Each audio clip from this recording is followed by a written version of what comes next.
Before we begin, we'll just be going over structure. What we'll do is I'll be interviewing Joth for 45 minutes. And then in the last 15 minutes, we'll just be opening this up to audience questions. That way people in the audience can talk to Joth about what they want, any questions they have. In addition, we'll be trying to go in a relatively chronological order of your life, just so we don't skip anything. However, when talking about that, Joth, you have done so many amazing things that we are going to try to not skip over anything important, but we do only have 1 hour. So my overall goal is to be briefly going over the amazing things you've done in your past, and then dive a bit deeper into your time at Dutch Bros and what you're doing right now. Great. I will follow your lead. How's that? Awesome. So firstly, a lot of our audience is high schoolers. What advice do you have for high schoolers, and what was your experience in high school like? Well, first of all, I was born and raised in Oregon. I'm an Oregonian. I grew up in Corvallis, actually, where Oregon State University is, and really just cherish being an Oregonian. It means the world to me, and I love this place. In high school, I'll tell you.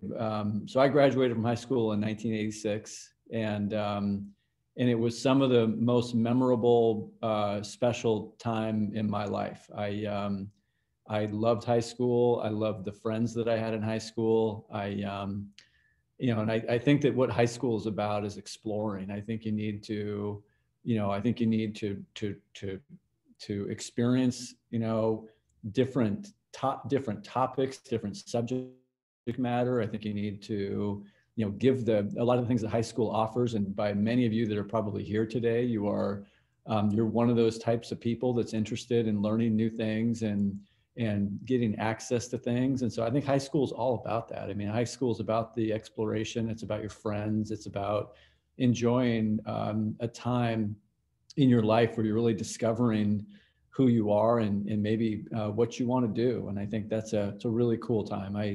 I loved it. I'd go do it again tomorrow. I can tell you that. Nice. Well, you kept with your love of Oregon and also stayed in Oregon for college.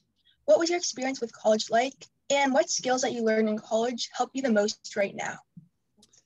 So my college experience, I ended up going to Oregon State and stayed in Corvallis and went to school there. So I went in to Oregon State actually not even knowing what major I was going to do at the time. I wasn't even sure what I was going to do. So I made a decision based on a conversation I had with somebody in line that I was going to be a hotel, restaurant, and tourism management major. HRTM was the acronym for it at the time. And I thought for sure, like working in a resort, like how cool would that be? And, taking care of people and live in some of the most amazing places in the world. I thought that'd be incredible. And then I had a conversation with a guy along the way that told me that I'd have to work, night shifts and probably work graveyard until my late 20s, and it was a terrible job. And he's like, if I was to make this decision again, I wouldn't do that. So I changed my major to business. I went through business classes and decided that I didn't like it very much, and it wasn't very interesting to me. And I ended up becoming an education major at Oregon State. And so I graduated with a 4.0 in education, and really what I wanted to do was be a teacher and a coach. So I spent most of my college time in gyms coaching basketball, and then really just studying to be a teacher. That's what I thought I was going to do. That's what my calling was, and I really enjoyed it. I had a phenomenal time, learning that, and college is just another, where you just get more, you tend to get sharp on what it is that you like and what you don't like. But my message to anybody who goes to college is don't feel the pressure to think that you know what you want to do when you walk into college, because I think that most people learn that they get exposure to other things, and they get exposure to other types of maybe even, careers or skill sets they didn't even know existed, and don't get too tripped up on thinking that you need to have it all figured out by the time you enter school. Take the opportunity to learn, again, take the opportunity to explore, and really take that time in college to discover who you are. So in college, you definitely studied something very differently than what you're doing now. So what did you do after college, and how did you slowly make the transition back into business? Yeah, it's a great question. It's funny because I find myself as a leader today, teaching every day, and so in a real funny way. I think that being a great leader is being a lot like the best teacher that you've ever had. So when you think about a great teacher, I think that's the same quality you find in a great leader. So I actually, I don't think I'd be where I am today if it wasn't for my degree and my experience in education.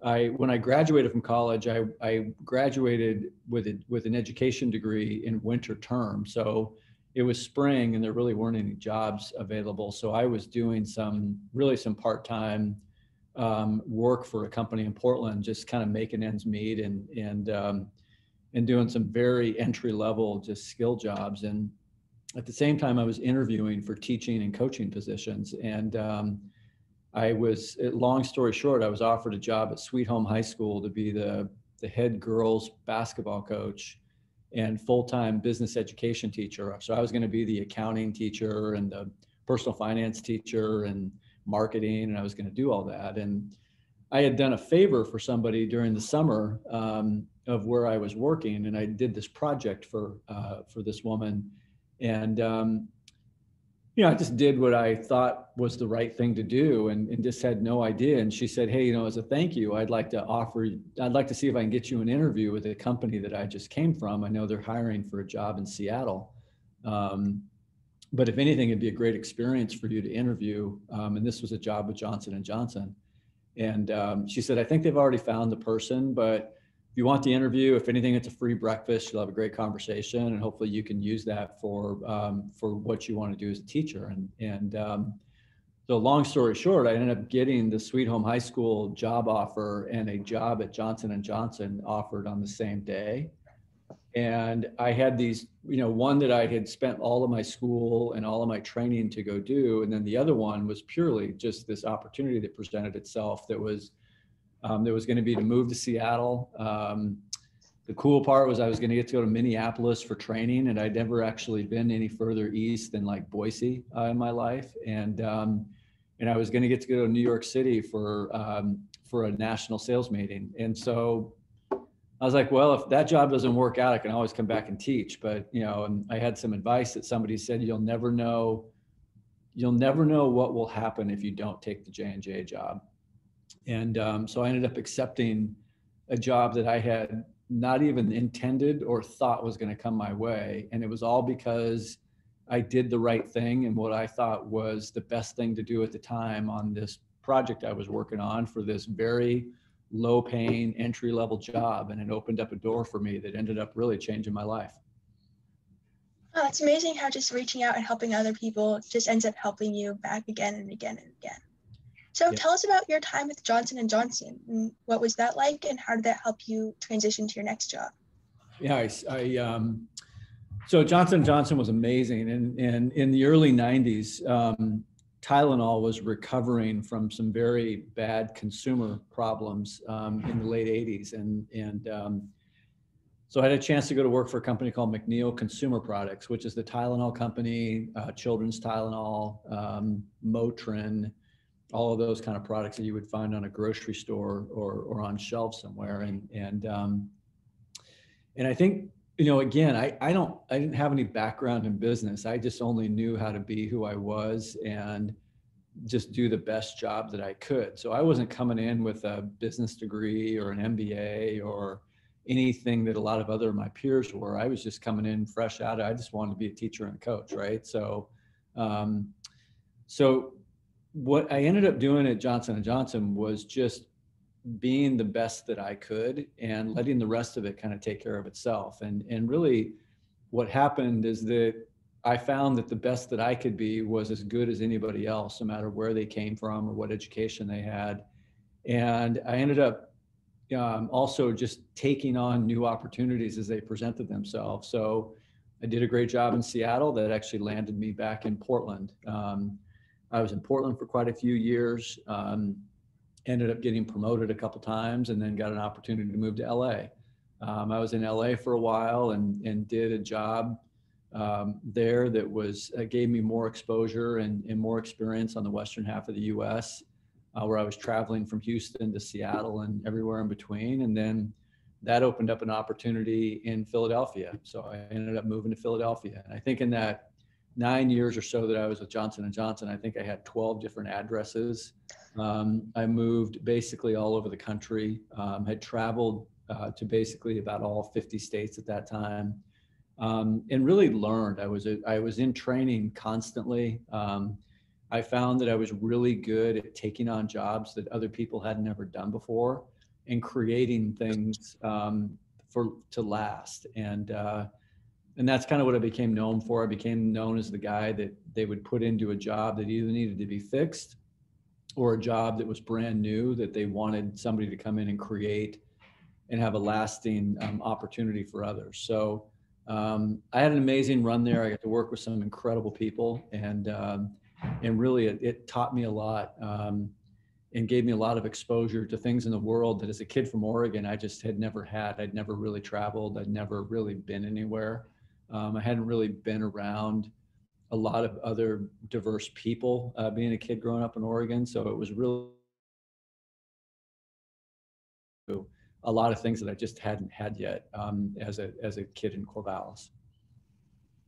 Wow. Yeah, like taking advantage of like opportunities is always a great skill. And throughout your career, just like looking at your LinkedIn page, I could tell that you've been doing that throughout your career. Mm-hmm. And so using this growth mindset, how are you able to transition to your first more leadership role within a company? Yeah, so I came, to continue the story, I ended up coming back to Portland because I wanted my kids really to be from Portland. So I ended up moving back to Portland in 2000, and that really landed me really my first big leadership job. But it's another situation where I changed industries. I completely gave up a career at Johnson & Johnson, which a lot of people thought I was crazy for. And I came back and pretty much started over when I was 30, and came back to work for a company called Columbia Distributing that was actually in Portland. And it's a beverage distributor. So I don't know the first thing about distribution. I don't know the first thing about beverages.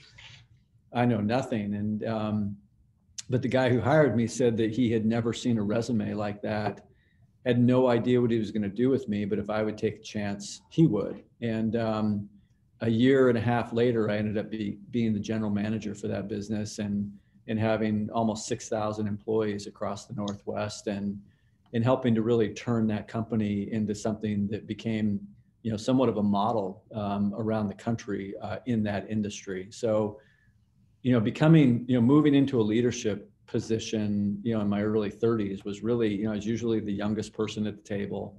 I was usually, I didn't have all the experience that everybody else had, but again, it kind of goes back to being even a younger person. I was doing the right thing. I knew what was the best thing to do. And I just figured that if I bet on myself and did the best job I knew how to do, the rest of it would take care of itself. And that started to really give me the opportunity to really establish myself as a leader and then start to move into other companies from there. Always giving your best to whatever job you did and looking for new opportunities. What other things that you did or skills that you had do you think help you stand out against your competition for promotions?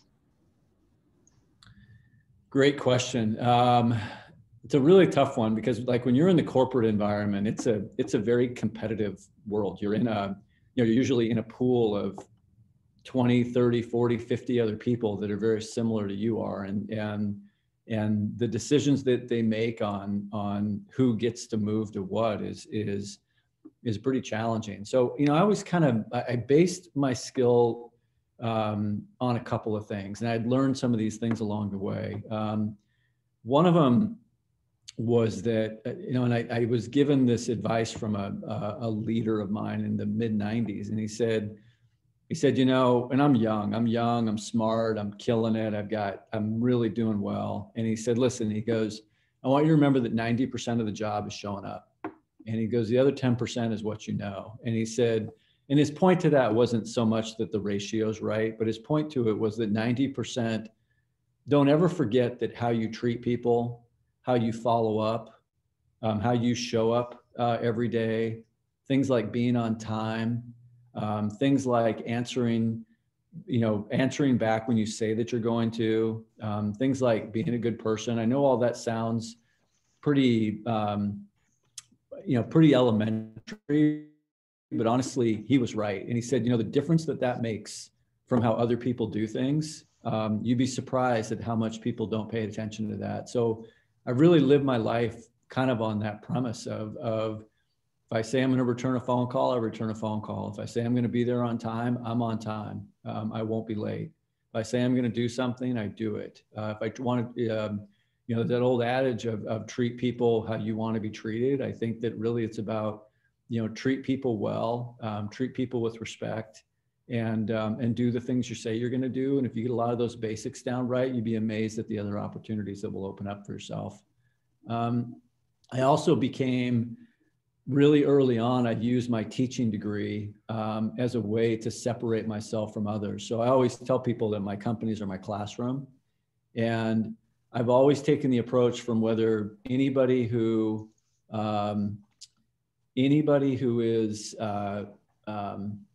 in a leadership position is always in a position to influence others and teach. And so from the early days of my management career all the way to now, I'm very much about teaching, about educating, and about making sure that I'm growing the people around me. Because I know as a leader that if my team is great, that we're going to do great things. Wow, so it's amazing how you use skills, and these skills that you had, whether it be teaching or always showing up, led you to, I believe, your first CEO position with Jones Soda. How were you able to acquire that position, and what was it like working for Jones Soda? Well, it was another situation where when I was at Columbia, I had gotten a reputation of being a strong professional leader, and really we turned around a company in a way that was pretty exciting. And so the Jones Soda people had seen that. And actually the founder of Jones Soda called me one day and he said, I want you to come do for me what you did at Columbia. I need some professionalizing. I need strong leadership. I need somebody to come in and really help me out. So after evaluating that opportunity, and it was just an awesome brand, it was so much fun and so cool to be a part of, especially in those times.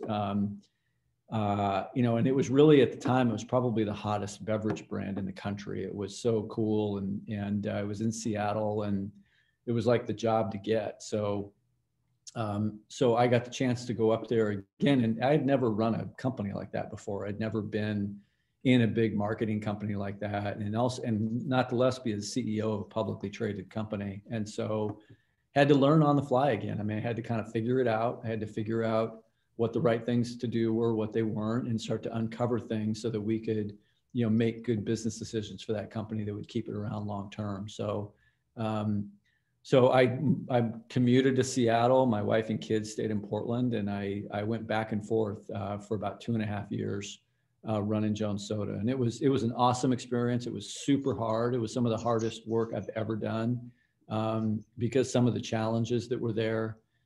From the business standpoint, the great part is the brand was amazing and people loved it, but some of the business side of the business was super difficult and created a lot of challenges that I rely on the lessons that I learned at Jones, even to this day, that have carried me through really the last 12 years of leadership. So what were some of the specific lessons you learned as a first-time CEO? I think you don't take anything for granted. I think that, lots of small things about, really, don't be careful about taking surface level answers, as I say. I think really asking questions. I think I learned the skill set of asking good questions when I was at Jones, because I really had to understand that while the fan level for Jones was high, the brand excitement was high, the more questions I asked about how we were building the business, the more I uncovered maybe just how broken the business side of the business was. So I think, understanding how to ask good questions is a super important skill set for your future. I think number two is somebody told me when I had left Jones and reminded me that there was probably never a good day.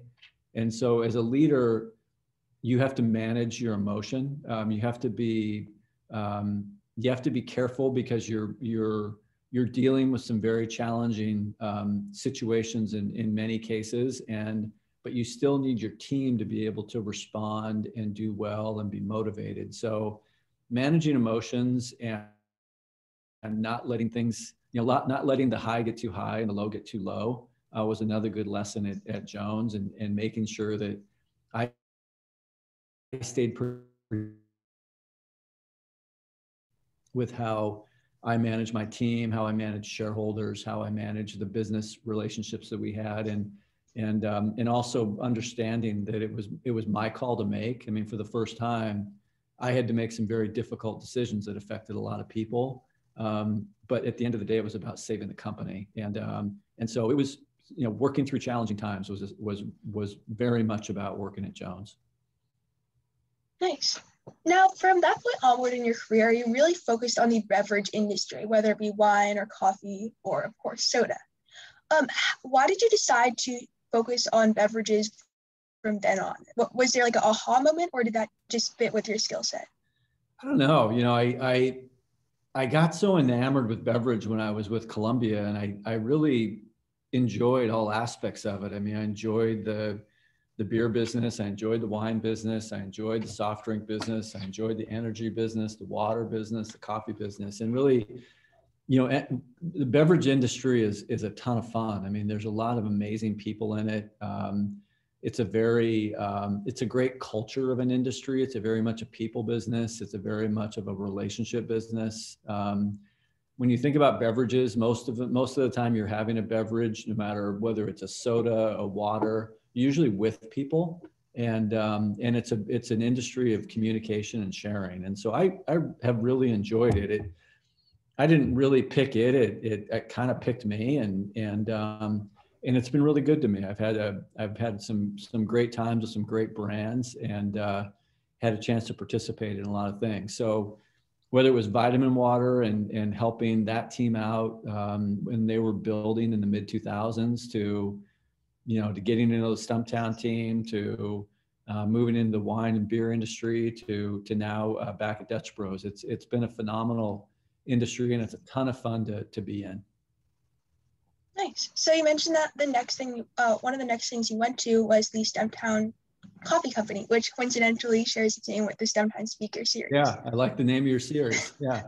Thank you.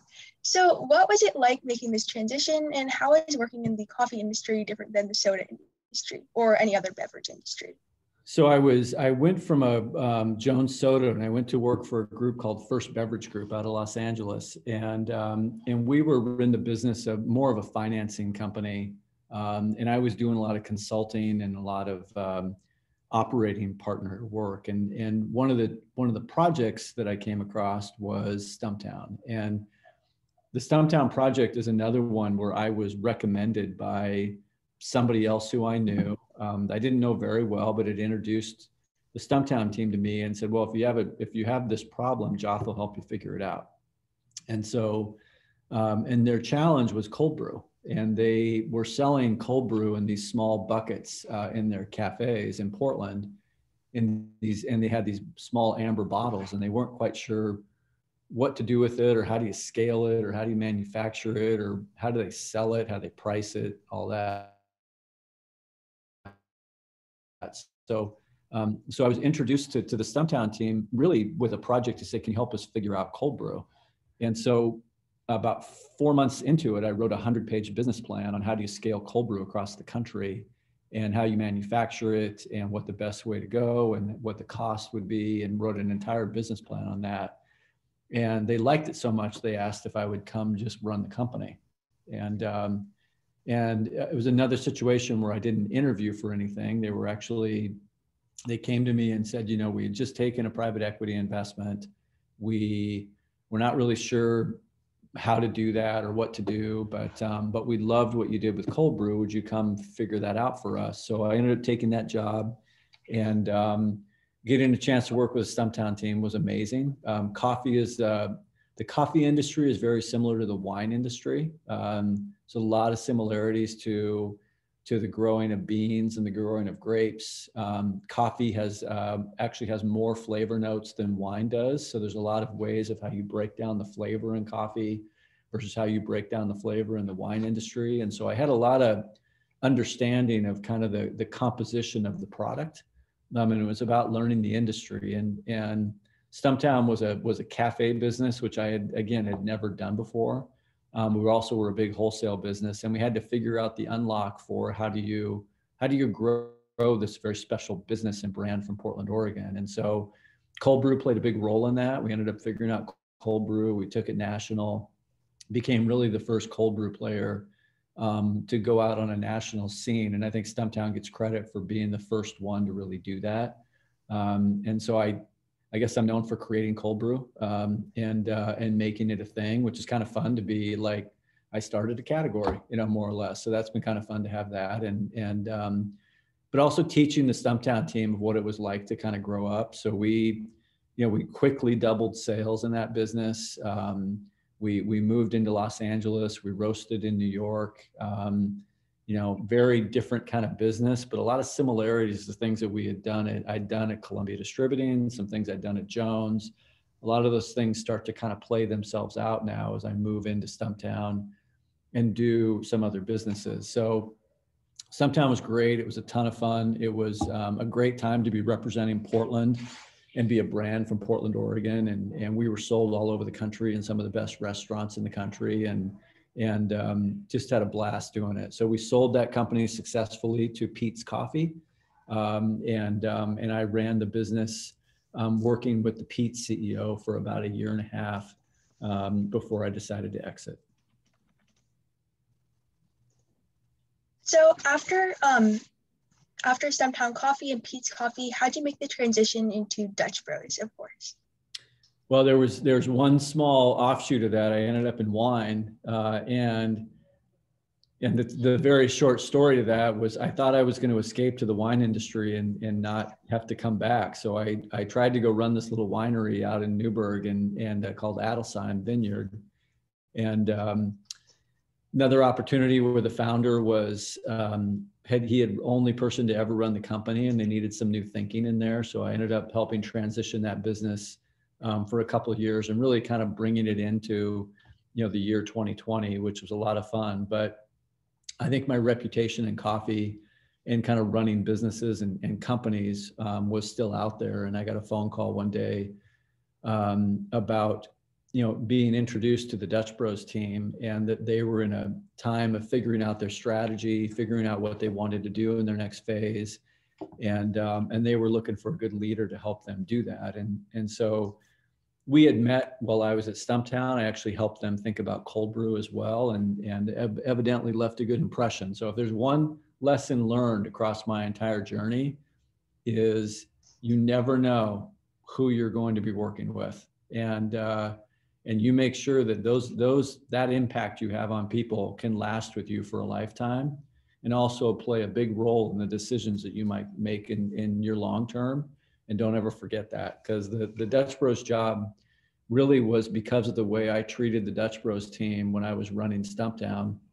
And they were it left them such a good impression that they, really were interested in me coming in to help them run the company. So I'm the first person outside of the family to ever run the Dutch Bros business. And they brought me in to help think about growth, think about how they build the brand, how do they mature the brand and the business, and really take what at the time was a 27-year-old company and help it mature and grow and become more of a national brand. So that's what I was hired to do.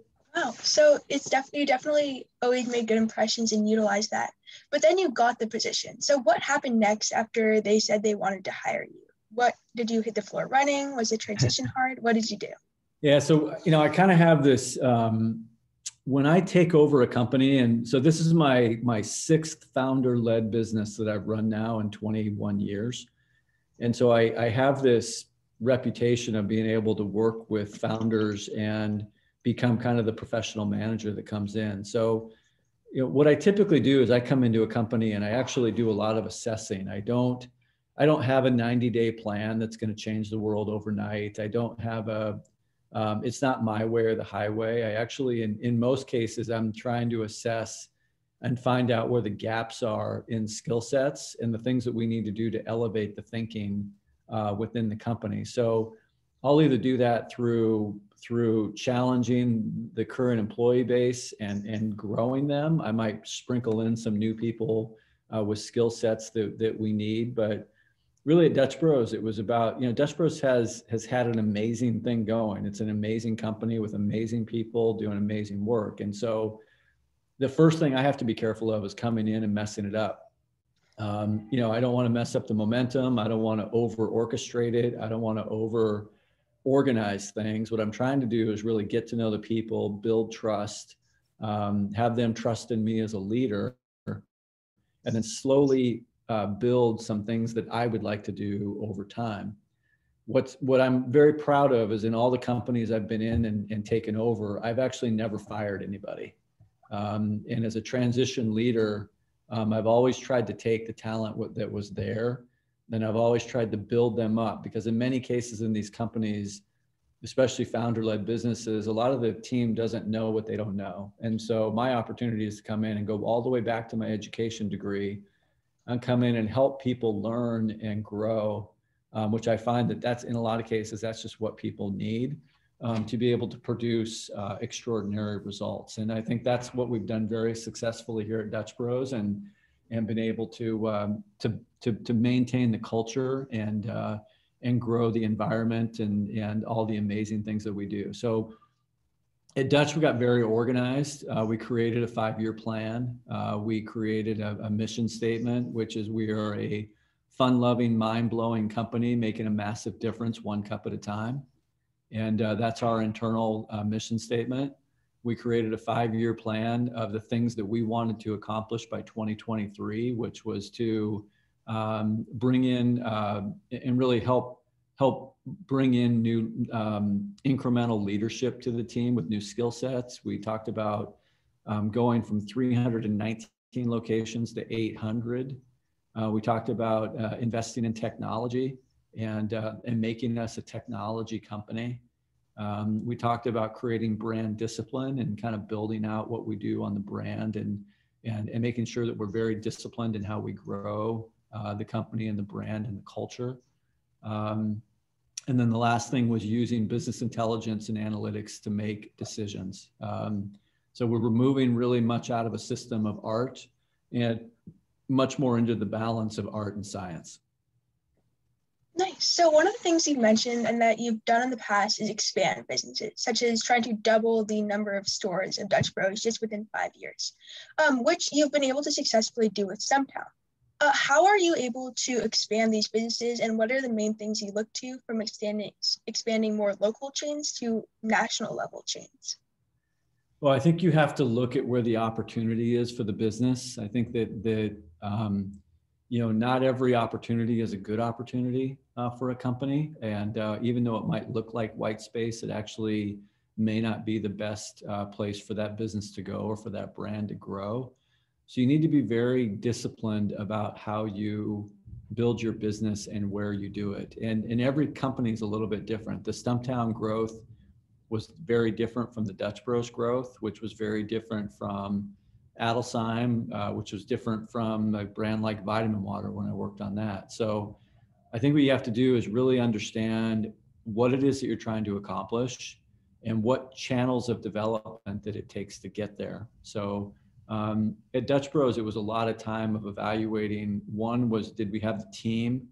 We had the culture. We knew we had the culture. We knew we had a great culture here. What was our structure like? And so what I did is I reset the structure. A lot of times in founder-led businesses, founders tend to make all the decisions and have a hard time letting go. And what I wanted to do was create more of what I call business units. So I established business units that are responsible for their own actions and break it away from a founder-led model into a management-led model, and let our teams start to have some autonomy about how they grow and what they do and develop their plans. And then I look at team, and I want to make sure I've got the right people in the right seats. Anybody who works for me will tell you that, and I use a basketball analogy, that a coach doesn't play the game, the players do. And so I really rely on my players, which is my leadership team and my company, to run the company.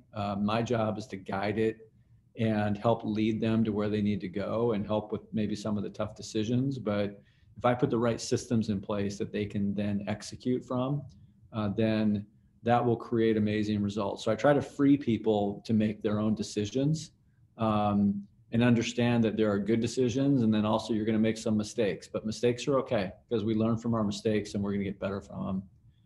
And then once we do that, I have a planning system that I use to help people get organized. And then I do a lot of training. So it's culture, it's structure, it's people, it's planning, and it's training. And the training that I do is maybe less about the business itself, and it's more about the people.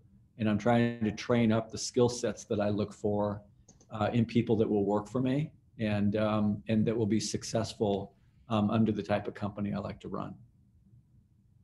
Nice. So one of the most exciting reasons why we're happy to have you today is that you were recently named CEO of Dutch Bros in addition to president. First of all, congratulations on that. Thank you very much. I was very excited by that. So for people that aren't really familiar with business terminology, what's the main difference between a president and a CEO? So president, it depends on the company, but president basically is kind of running the day-to-day business. I think it's a president basically is responsible for the business plan. They're responsible for the budget. They're responsible for the execution of the business, and really responsible for running the inside of the business and everything that you do every day. When you have a president and the CEO job is now responsible also for the representation of the company. So when I say, and representing means that you might find the CEO, you'll see more CEOs like on TV interviewing, or you'll see more CEOs in business articles, or you might see them doing charitable work or things of that nature. So a CEO does a lot of overall representation of the full company, the business plan, the strategy, and also is legally responsible for everything that happens around him. So where president's going to be more on the operating side, a CEO is going to be more of everything else that goes with it related to all aspects of the company and the representation of it. So I guess now I just get to do both. So that's my job now, but it's a great responsibility, and this is my fourth CEO title. So I guess I'm kind of used to it. Still an amazing title to have, even though you may be dull to it because you've had it 4 times. So now that you are both president and CEO and can truly control the future of Dutch Bros, what are you looking for in the future of Dutch Bros? Well, I think we are, kind of goes back to the business plan I laid out. I mean, part of my job is to make sure that we execute against that business plan as a team, and we are growing into new markets. So we grew into New Mexico and Utah last year. We just opened our new location in Texas in early January. So the first thing we'll look at is growth, and we'll look at how do we expand into new markets and make sure that the Dutch love is being carried everywhere, because that's our responsibility. We're in the relationship business, and we happen to sell product with that, but we've got to make sure that everywhere that we go, it's just as good as it was day one when we opened Dutch Bros in Grants Pass, and the experience hopefully that you all have with Dutch Bros in Portland.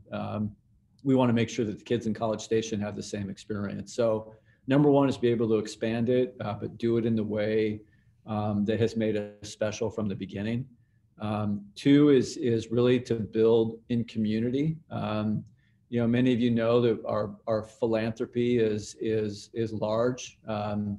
Last year alone, we gave over $7 million away during the COVID year, and and we wrote over 600 checks to different organizations to support in communities. So we'll continue to grow and make sure that we're a strong part of communities that that love Dutch Bros for what it is, which is a strong community member. And we never want to be thought of as a big company. I think that would be a mistake for us.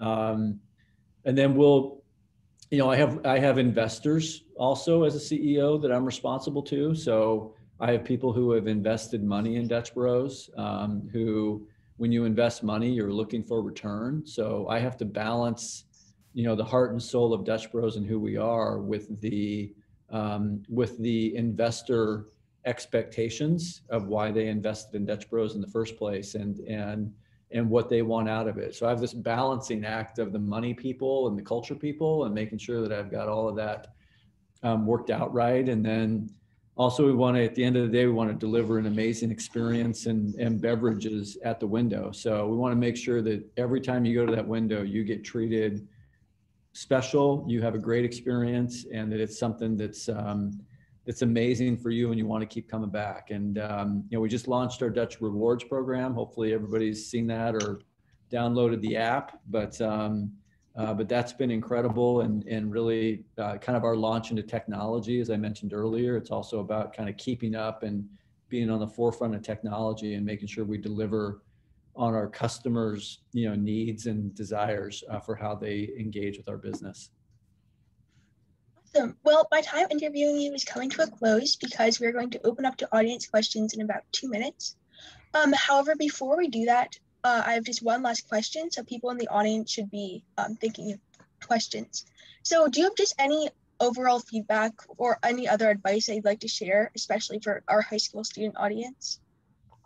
Yeah, I think the only other thing, I mean, one of the things that's been super important to me in my career is, you know, obviously I think I've done pretty well in business and kind of made my name as a CEO, but I think that it's important to be a great person. I think it's just important to give back to your community. I think it's important to engage, you know, in community along with your business. I think it's super important to be balanced in that and give back. I think it's important to be interesting and to always stay, you know, somewhat, you know, interesting, but also just curious. I think you never lose that sight of I'm constantly reading books. I'm constantly finding time to study up on different topics and things that are happening. I think it's important to take care of yourself and find time for that, and make sure that you're really spending the time balancing all of that. Because I wouldn't be where I am today if all I did was focus on business, or if all I did was, you know, I buried myself in my work. Actually, that would have been a mistake. But what I'm proud of is I've got a great family. My kids are the most important thing to me, and my wife. I value great experiences. I like to learn. I think I've been a lifelong learner, and hopefully never stop that.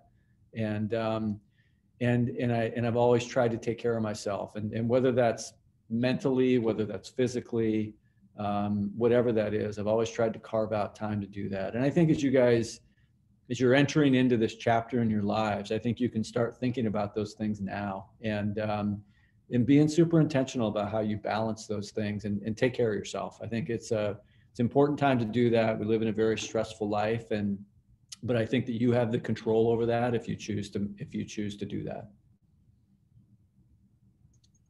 Thank you so much. Before we open this up to audience questions, we would love it if everybody could turn their camera on and we could take a group photo. If you don't want your photo being on any of our media, feel free to keep it off though. So if everybody could turn their camera on, that would be absolutely incredible.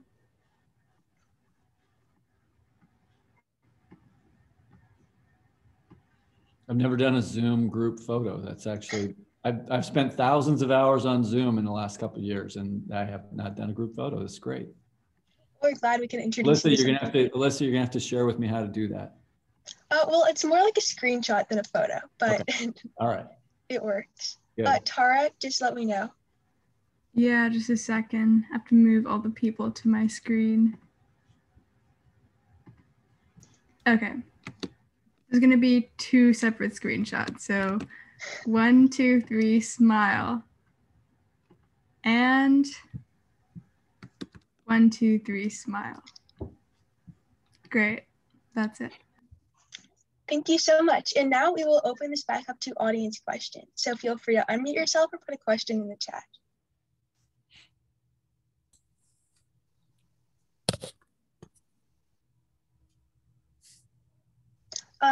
Before we get to questions, we had a couple questions on the sign-up form, and one of them that caught my eye, although it might be controversial, but in your opinion, what is the best drink at Dutch Bros? Oh, not a fair question. That's not a fair question. That's like, who's your favorite kid? That's not a great question. The drink that I'm a super boring drinker. So I'm actually just like a good latte, but I can tell you what, like, you throw down a good freeze on a nice day, on a nice afternoon. I do a picture perfect freeze. And if you haven't tried that, it is unbelievable. So I think that'd go down. If I had to make a choice, I'd probably have a latte and a picture perfect freeze. Thanks. In the chat, I see Bao asked, what are your job duties and what does a typical day look like? Ooh, my job duties are kind of what I talked about before. I've got to lead the business plan of the company. I have to make sure that we're leading to the future and preparing my team to be able to do that. My job is to protect the company from liability and make sure that we're not putting ourselves in a position that would be harmful or damaging to the business. And my job is to make sure I've got the best possible team in their roles to be able to be amazing at what they do. And that's short. I do a lot of other things. Typical day for me is I'm up at 4:30 in the morning. I usually read a couple of newspapers. I get a workout in. I'm usually working by 7:30 in the morning. I usually work until between 5:30 and 5:45. I can pretty much guarantee you that I'm in a Zoom meeting or some kind of meeting or conversation with somebody for 10 straight hours of the day. I've always had a rule to be home for dinner. In any job I've ever had, my goal was to be home for dinner and protect dinner time, so that when the kids were around, I also made sure that I was at their events and made sure I was there. And then if I had to work later or figure out a way to fill in other times, I would do that. And then I also probably during a week, I spend, a handful of hours involved in other things, whether it's other board of directors that I'm on or other community related things that I'm responsible for. I will diversify some of the work I have to do just to keep things interesting. We appreciate you taking the time to do this talk, of course. Sure. Annika asked, what do you believe are the most important qualities in a leader? I think, I think a great leader, it's like I talked about think of the best teacher you've ever had. When you're in a classroom and you're in a classroom with a variety of different learners, and that great teacher knows how to understand how to get the best out of the room, understands how to grow maybe the weakest learner or the person who doesn't get it as well, but also can challenge the best learner so that they can also be their best selves. I think a great leader knows how to build culture and chemistry amongst their team and be able to cultivate the best out of people to do the best jobs that they can for the people that they're responsible for. I think a great leader builds trust and must build a trusting environment, because if you build a trusting environment, then you will find that others will go to bat for you, at any given time. So it's not necessarily about the things that I do every day. It's honestly about the things that my team does every day and the things that they build. So I think a great leader also has humility, and it's not about them, it's about everybody else. So this is about the business. It's not about Joth. And and it's about Dutch Bros. So I just get to be the one who gets to be in charge of it, but it can never be about me, because as soon as it is, then we have the wrong priority.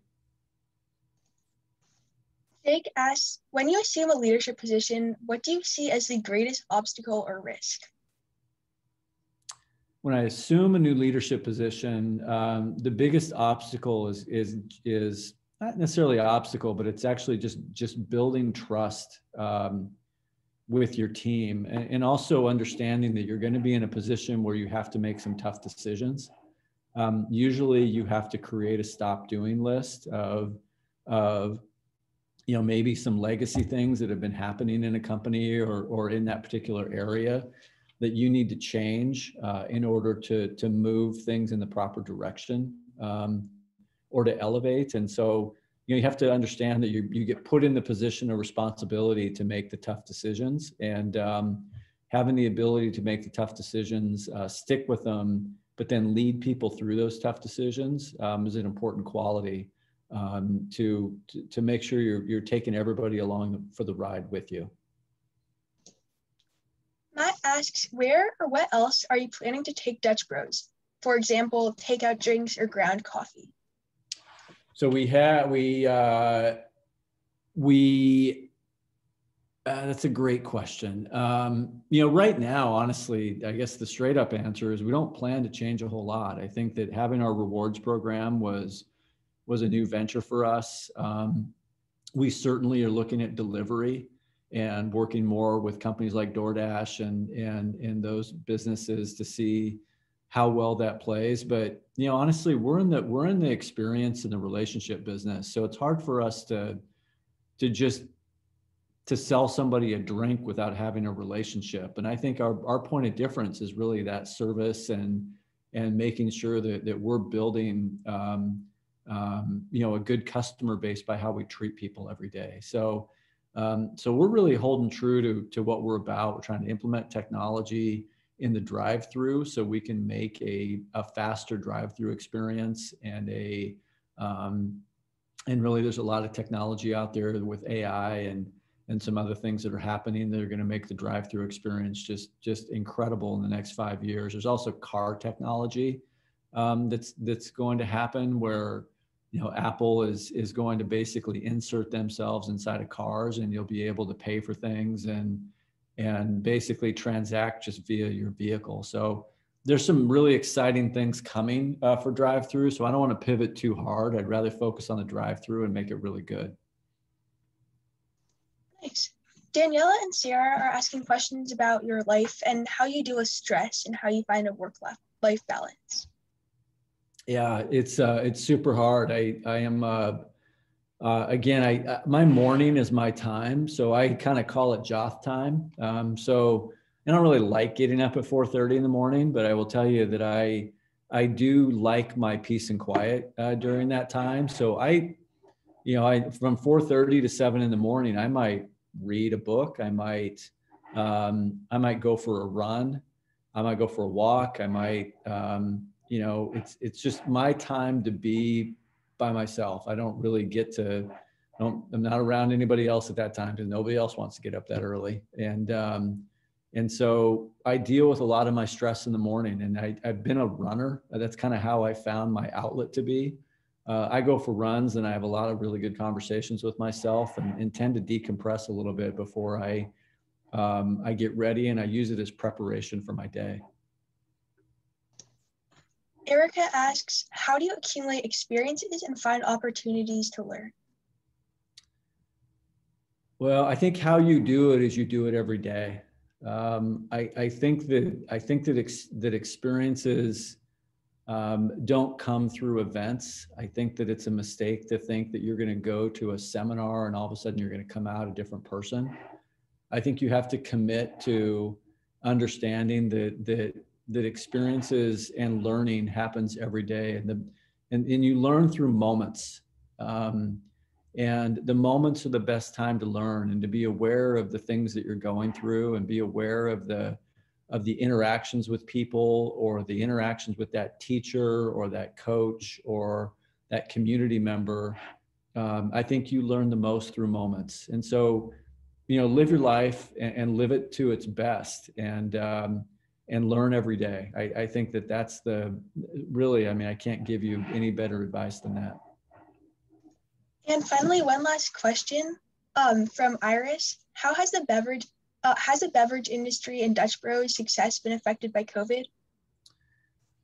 Everybody's had their challenges with COVID. I'm pretty proud of the way the Dutch Bros team has managed COVID. I think that we did a great job with safety protocols at the beginning. We donated all of our profits last April to charity. We donated over $3 million to a program called First Responders First, and really gave back to community. We really, and then not only with COVID, but we also had the wildfires and a lot of the challenges that we faced in Oregon and our communities. But we persevered through it. We at the end of the day, what happened through COVID is we went back to our values, and we went back to who we were as a company, and we relied on those things were the foundation of who we were to make the right decision. And a lot of other companies didn't do as well as we did during that time. And I think we persevered. I think we did a nice job of balancing our business needs with our employees' needs and our community's needs. And I think came out of it a stronger company than we were before. So COVID wasn't all that bad, actually. We've really used it to become better.